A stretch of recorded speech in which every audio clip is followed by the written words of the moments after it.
Hook your partner with these hot positions. Like love, romance, and marriage, our culture is fraught with misconceptions about what is realistic, healthy, and sustainable in a long-term sexual relationship.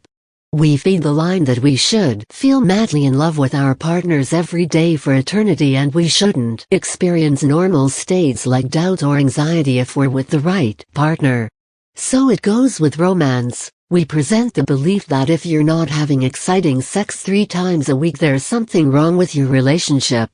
So here are some truths about sex, truths that you usually don't read about in magazines or see depicted in the media.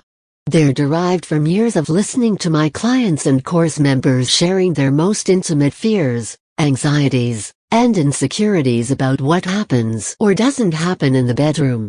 When we learn about what's typical instead of comparing ourselves to a fantasy ideal, we become significantly less anxious that something is wrong. And then we can take a deep breath and focus on what is working in the relationship instead of what we perceive as not working. Here are some truths about sex. 1.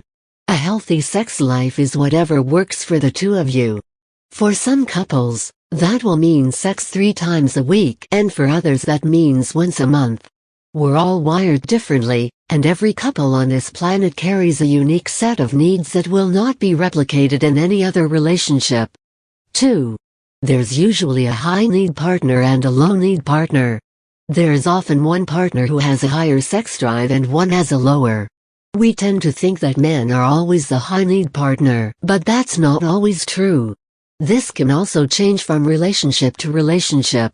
In other words, if you were the pursuer in your previous relationship but the distancer is your current relationship, you may have been the high-need partner and are now the low-need. As with every aspect of couplehood, the challenge is to find creative ways to grow toward each other while also preserving your sense of self. 3. Sex isn't only what occurs in the bedroom. In a culture that likes to categorize and compartmentalize, many people carry a belief that says that sex is only what happens between the sheets. This mindset invalidates cuddles, flirtations, sweet kisses in the kitchen, and all other forms of sexual affection that may fill in the times between what we typically think of as actual sex.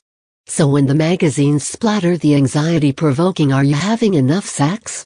across the cover, you can assess your sex life from a more well-rounded perspective by including all sexual interactions and probably answer yes. 4. Sex isn't only about outcome. Likewise, in our goal-oriented and achievement-oriented culture, we tend to believe that sex doesn't count unless you go all the way and both people achieve orgasms. What a limited view. Sex is kissing, touching, roaming, and caressing. And more than all of that, a truly healthy sexual relationship is one in which both people feel safe to express and explore their sexuality together.